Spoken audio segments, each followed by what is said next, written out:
Assalamu alaikum, welcome to Fikro. You are watching Islamic World Today. Israeli forces attack Palestinian worshippers in Al-Aqsa. Number of worshippers injured by Israeli police after morning prayer. Israeli warplanes strike Hamas positions in Gaza. Army claims airstrike carried out in response to incendiary balloons launched from Gaza into Israel.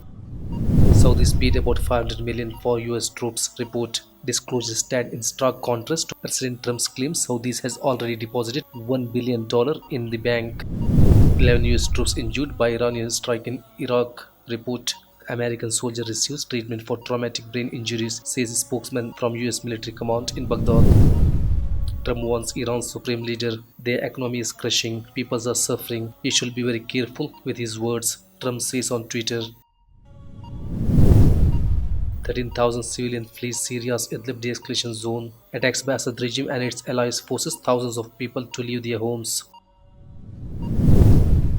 Turkey is key to peace in Libya, says President Erdogan. It will be a historic mistake to leave Libya at the mercy of warlords, says Turkish President.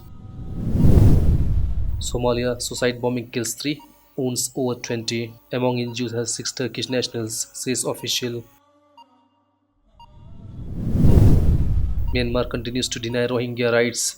Bangkok-based Fortify Rights says Myanmar government instructing officials to issue IDs describing Rohingya as Bengalis. Afghan government demands Taliban to cease fire for talks. It comes as insurgents propose only conditional reduction in violence with US negotiators in Doha. Pakistan welcomes UNSC meeting on Kashmir. Premier Imran Khan says meeting is recognition of seriousness of prevailing situation. India to invite Pakistan Premier to regional summit. India set to host meeting of Council of Heads of Government of Shanghai Cooperation Organization this year first time.